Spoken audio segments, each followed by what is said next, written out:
복음의 신조 서문. 예수님을 나의 구원자로 만나 영접한 지 어느덧 30년이 되어 갑니다. 되돌아보면 더 좋은 것을 얻기 위한 강한 갈망으로 여기저기 열심히 찾아다니기도 했고, 천일철야 산기도 등을 하며 나름대로 열심을 내었지만 비효율적인 노력들이 많았음을 인정할 수밖에 없습니다. 그럼에도 언제나 은혜가 많으신 주님께서는 더 좋은 길로 인도해 주셨고, 마침내 사도 바울의 계시인 새로운 피조물로서의 삶, 하나님께서 예수 그리스도의 죽으심과 부활하심을 통해서 준비해 주신 그 놀라운 삶으로 저를 인도해 주셨습니다.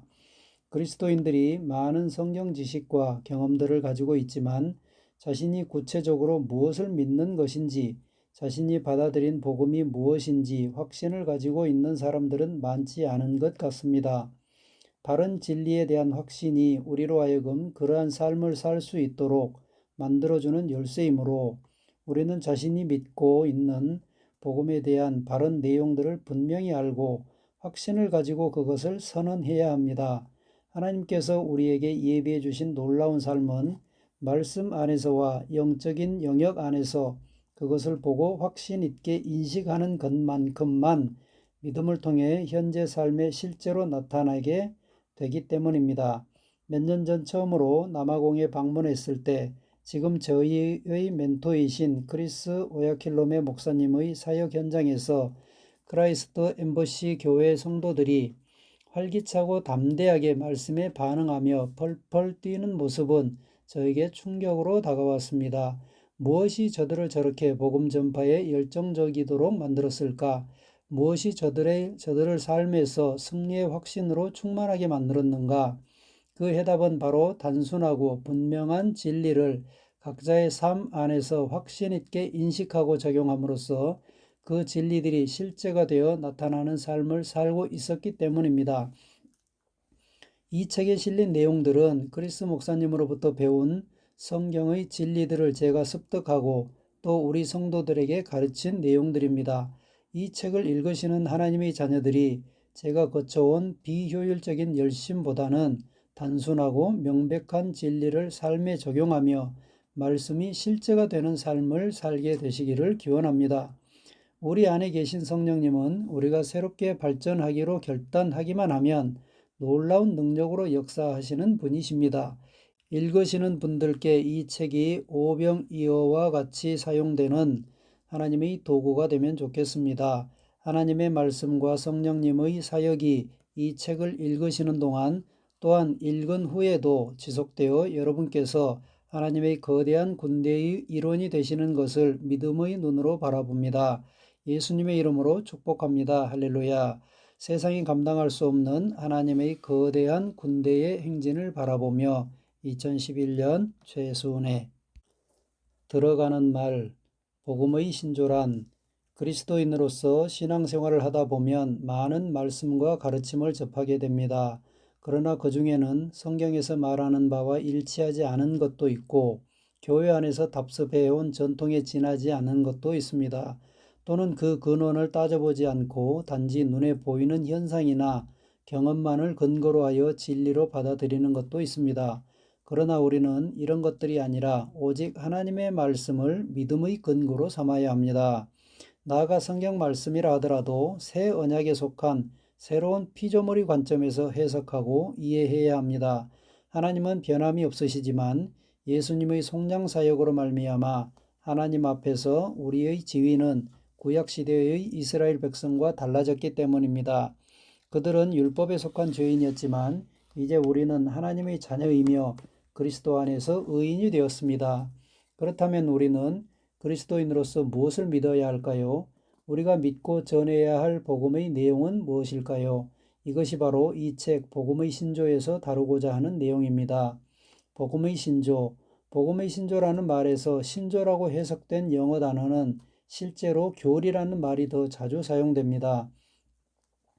교리가 무엇입니까? 교리란 참이라고 믿게 하는 가르침이나 원리 또는 신념이나 사고의 중요한 부분을 형성하는 가르침이나 원리입니다.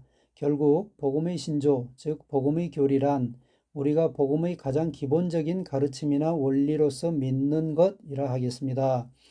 누가복음 1장 1절에서 4절 우리 가운데서 가장 확실히 믿게 되었던 일들의 실상에 관하여 정연하게 기록하려고 손을 댄 사람이 많았으니 처음부터 말씀의 목격자들과 사역자들이었던 사람들이 우리에게 전해준 것처럼 시초부터 모든 일을 정확하게 알고 있는 나도 데오빌로 각하에게 정연하게 써 보내는 것이 좋을 것 같았노라.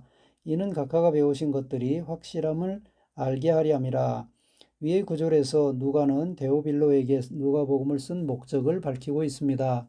자신이 확실히 믿게 된 일들을 각하도 이미 배운 줄은 알지만 그것이 참으로 확실함을 알게 하려고 정리하여 이 글을 쓴다는 것입니다. 즉 자신이 가진 확신을 상대방에게도 동일하게 심어주려는 것입니다. 우리가 어떤 지식이나 정보나 계시를 갖고 있다 하더라도 중요한 것은 그에 대한 확고함입니다. 확고함의 정도에 따라 각자의 삶에서 그것을 실제로 경험하는 수준은 달라질 것입니다. 특별히 우리는 다른 어떤 정보나 지식보다도 이 복음의 교리들을 확실하게 알고 믿어야 합니다. 그렇다면 복음은 무엇입니까? 복음은 듣는 사람의 심령을 기쁨으로 뛰게 만드는 기쁜 소식 또는 좋은 소식입니다. 예를 들어 예수 안 믿으면 저주받고 지옥에 갑니다 라는 식으로 상대를 강압하고 부담을 준다면 이는 기쁜 소식이라 보기 어려울 것입니다. 또한 정말 좋은 것이지만 상당한 노력이나 대가를 치러야만 얻을 수 있는 것이라면 그 또한 온전한 기쁜 소식이라고 할 수 없습니다. 고3 수험생들이 원하는 대학에 합격했다는 소식을 듣고 난 후 그 기쁨으로 부둥켜 안고 펄쩍펄쩍 뛰는 모습을 보신 적이 있을 것입니다. 복음은 그처럼 듣는 사람의 심령을 기쁨으로 가득 채워 펄쩍펄쩍 뛰게 만드는 소식입니다. 그렇다면 어떤 내용의 복음이 우리의 영을 기뻐 뛰게 만들어 줄까요? 예수 그리스도의 복음에는 하나님께서 인간을 위해 예수 그리스도 안에서 예수 그리스도를 통하여 예수 그리스도에 의하여 이루신 일에 관한 전체적인 메시지가 반드시 담겨 있어야 합니다. 로마서 1장 16절 내가 복음을 부끄러워하지 아니하노니 이 복음은 모든 믿는 자에게 구원을 주시는 하나님의 능력이 됨이라. 복음은 모든 믿는 자를 구원에 이르게 하는 메시지입니다. 여기에서 구원이란 단지 영혼의 구원뿐만 아니라 인간이 가진 모든 문제로부터의 총체적인 구원을 말합니다. 불신자가 이 복음을 듣고 받아들이면 그의 영혼이 구원받아 천국에 가는 것은 물론 이 땅에 사는 동안 직면하는 모든 문제에 대한 완벽한 해답을 얻게 됩니다.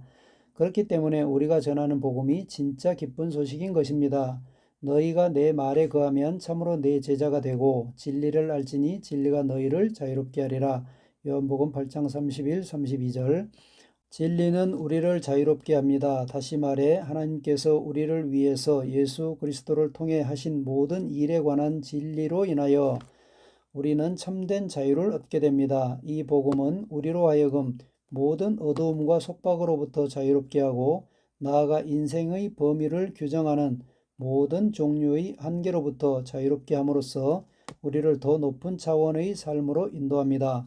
그리스도의 온전한 복음이 계시될 때 우리는 이전에는 상상조차 할 수 없었던 진전과 상승을 끊임없이 경험하게 됩니다.